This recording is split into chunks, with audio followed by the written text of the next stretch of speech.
Baik pemirsa TVR Parlemen dimanapun Anda berada, beberapa waktu terakhir ini pembahasan terkait dengan SIM seumur hidup menjadi perbincangan publik.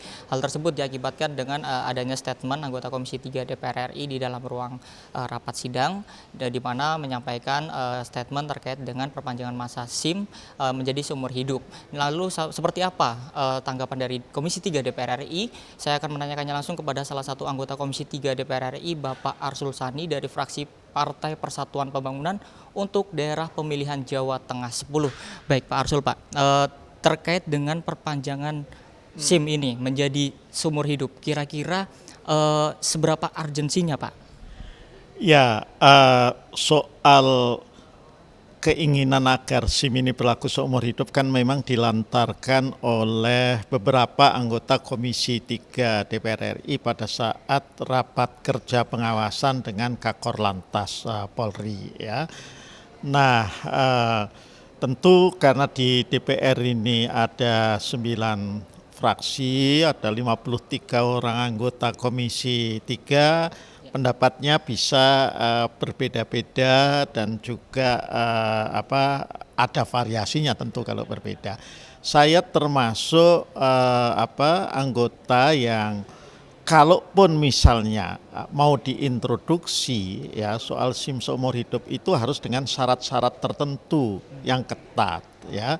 Tidak bisa kemudian katakanlah diberikan begitu saja orang memohon SIM kemudian langsung dapat SIM itu seumur hidup ya.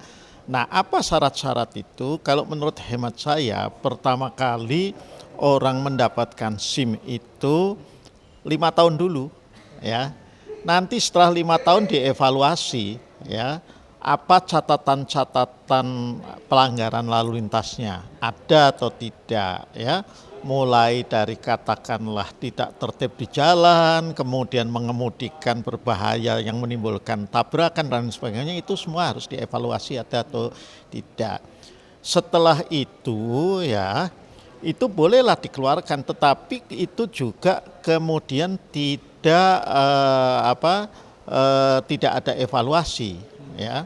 Jadi mesti juga ada evaluasi kembali, misalnya kalau ternyata setelah diberikan SIM seumur hidup dia itu mengemudi kedapatan dengan cara yang membahayakan, seringkali melanggar lalu lintas sampai katakanlah jumlah tertentu ya, atau bahkan pernah katakanlah tabrakan atau menabrak ya, bukan ditabrak ya, maka ya harus bisa dievaluasi SIM seumur hidupnya. Jadi itu tidak diberikan istilahnya dengan cek kosong lah ya soal SIM seumur hidup ya. Kan hakikatnya kan ini untuk memberikan kemudahan kepada masyarakat, tetapi tidak boleh kemudian kemudahan itu kita kemudian mengesampingkan ya aspek-aspek keamanan lalu lintas itu sendiri. Gitu. Baik, berarti kan tujuannya kan sebenarnya dari rapat yang sudah dilangsungkan beberapa waktu terakhir itu adanya terkait dengan SIM itu sebenarnya seharusnya tidak dimasukkan ke pajak negara bukan penerimaan negara itu Pak ya, atau PNBP. Nah, sehingga mengeluhkan bahwa agar tidak ditargetkan seperti itu, sehingga tidak ada yang korlantas atau pihak-pihak atau oknum-oknum yang berjualan terkait dengan SIM tersebut. Apakah memang di lapangan seperti itu Pak? Ya, kalau soal aspek atau sisi PNBP-nya saya kira itu bisa kita atur ya. Yang paling penting saya sepakat bahwa tidak kemudian proses perpanjangan SIM setiap kali ada perpanjangan 5 tahun itu membuka peluang untuk adanya tindak korupsi dalam bentuk pungutan liar ya.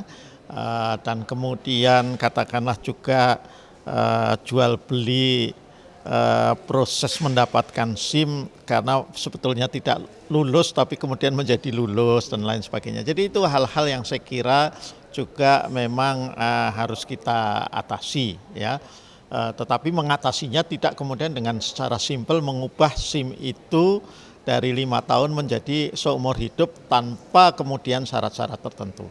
Berarti perlu dicatat lagi evaluasinya dari misalkan sudah seumur hidup perlu dievaluasi kembali memang persen to persennya ya Pak ya. Jadi apakah ada pelanggaran-pelanggaran seperti itu Pak? Ya, intinya yang ingin saya katakan Kalau seorang dikasih SIM seumur hidup, kemudian dia sering melanggar lalu lintas atau bahkan menabrak dan segala macam, ya itu mesti harus dievaluasi kembali. Dan kemudian kalau misalnya itu status SIM seumur hidupnya itu dicabut dan kemudian dia ingin mendapatkan kembali, harus ada proses lagi gitu ya. Baik, terima kasih Pak Arsul Sani atas waktunya. Baik pemirsa TVR Parlemen, itulah wawancara saya dengan salah satu anggota Komisi 3 DPR RI yaitu Bapak Arsul Sani, di mana terkait dengan wacana perpanjangan SIM ini menjadi seumur hidup. Bapak Arsul Sani memberikan catatannya yaitu terkait dengan evaluasi adanya pelanggaran yang dilakukan oleh pengendara itu sendiri. Sekian pemirsa yang dapat saya laporkan. Saya Alfat Rizky melaporkan untuk TVR Parlemen.